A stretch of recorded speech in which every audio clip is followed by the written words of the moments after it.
Bedanya dengan 3 pengulangan di atas, for each ini adalah pengulangan khusus untuk variabel dengan tipe data array.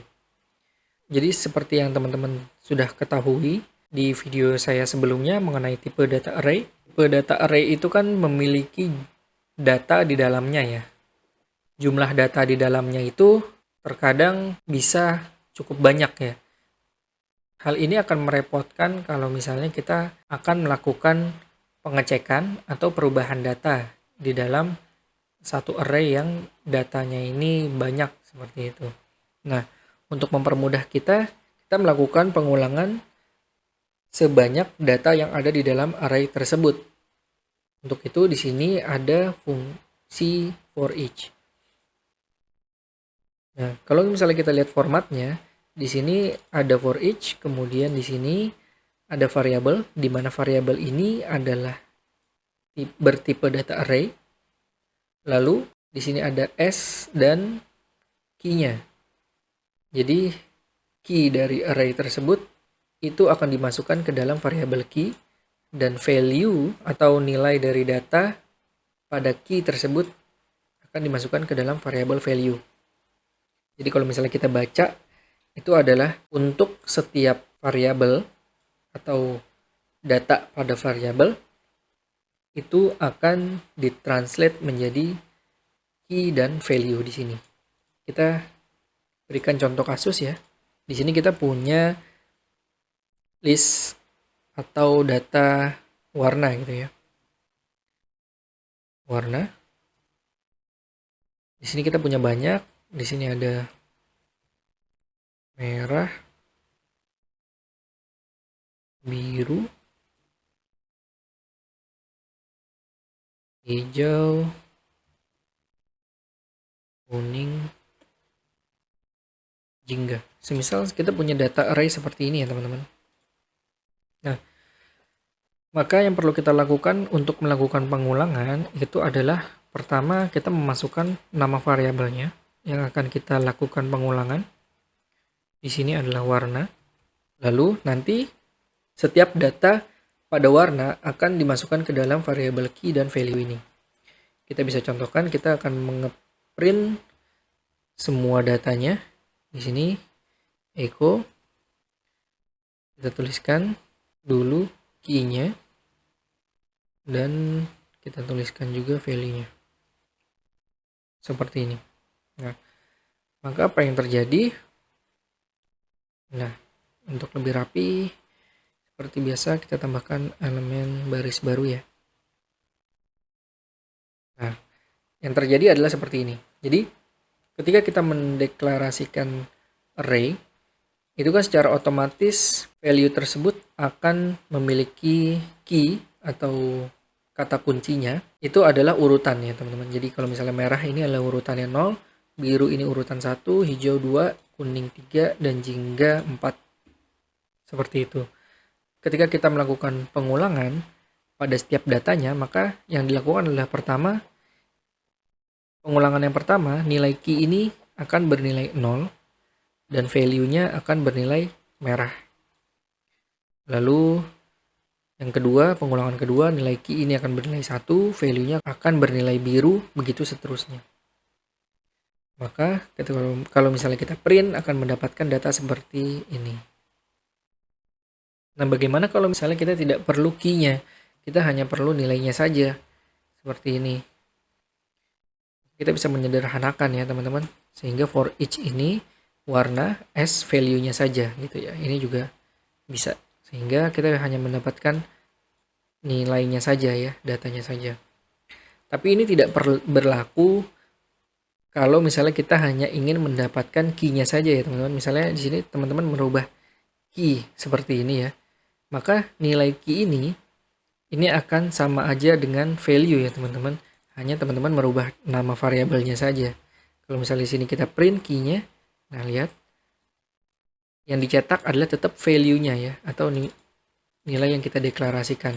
Jadi ini tidak berlaku untuk misalnya teman-teman pingin mencetak key-nya saja gitu. Misalnya teman-teman untuk data ini pingin mencetak nilai 0, 1, 2, 3, 4, 5 seperti itu tidak bisa ya teman-teman. Semisal di contoh kasus berikutnya kita punya data karyawan ya. Data karyawan di mana datanya itu adalah pertama kita tuliskan namanya dan usianya. Misal seperti ini. Sini kita ganti lagi ya. Kita copy aja nih.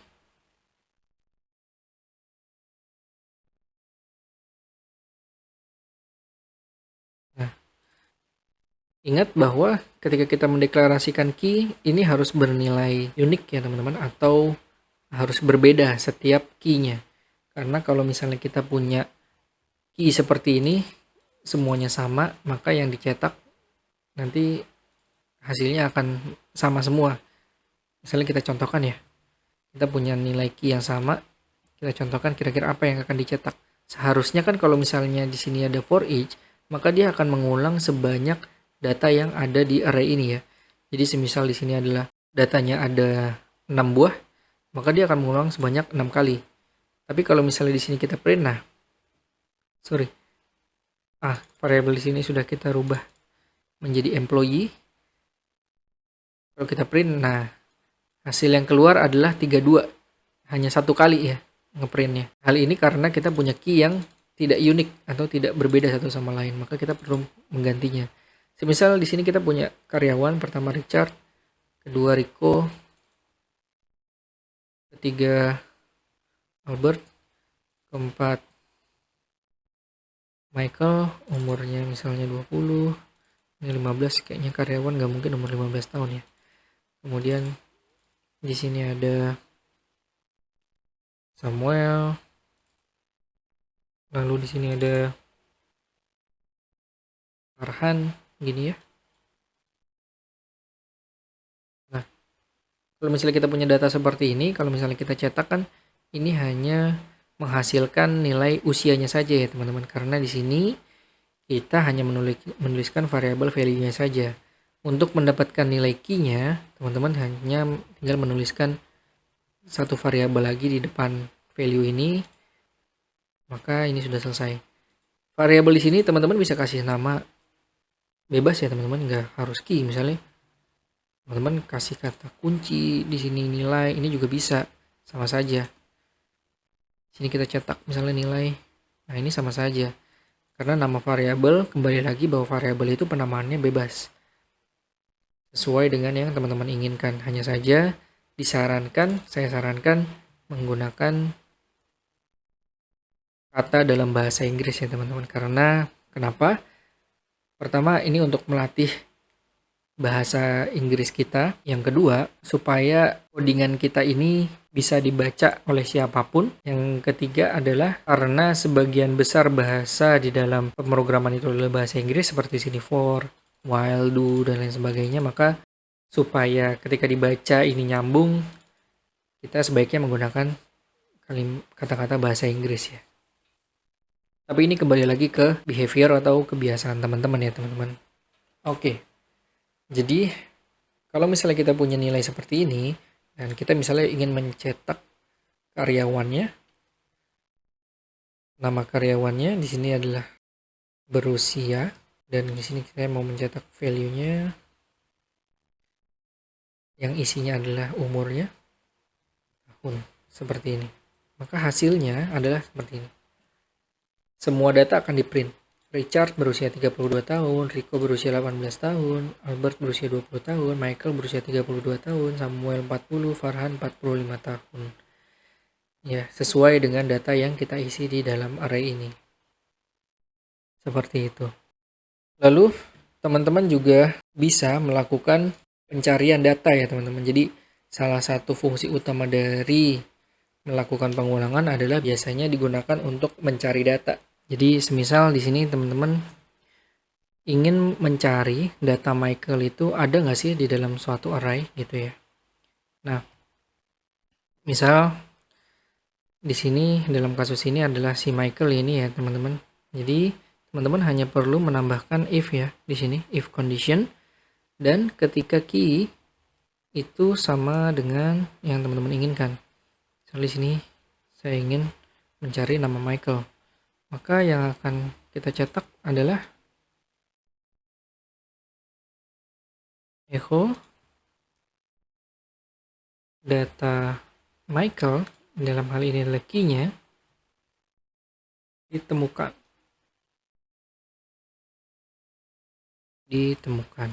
seperti ini. Maka yang ditampilkan adalah data Michael ditemukan.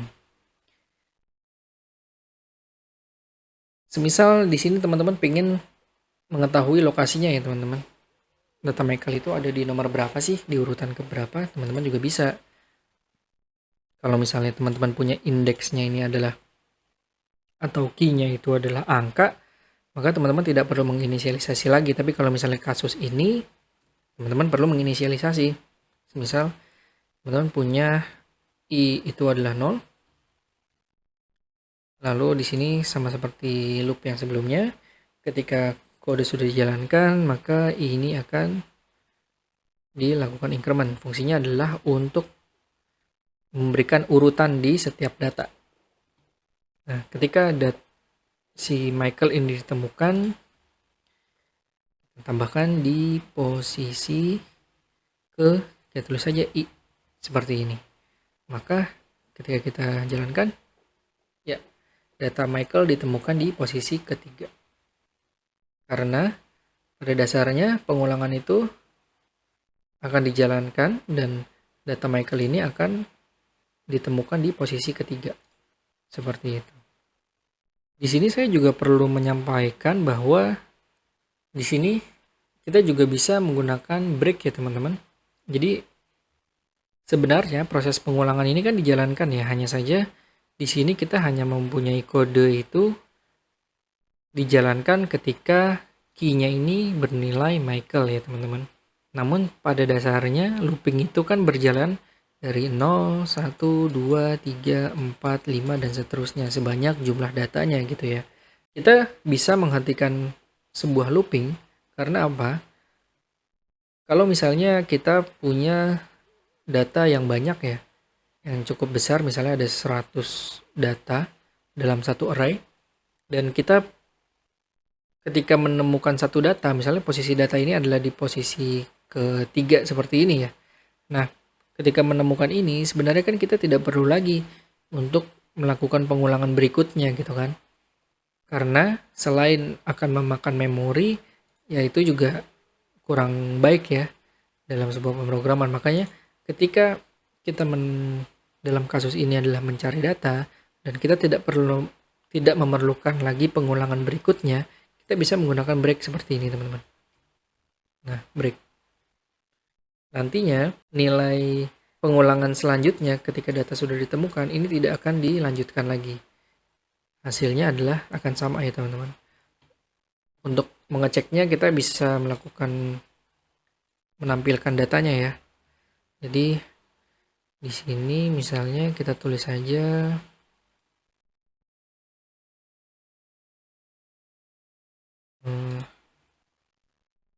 ini adalah data ke i.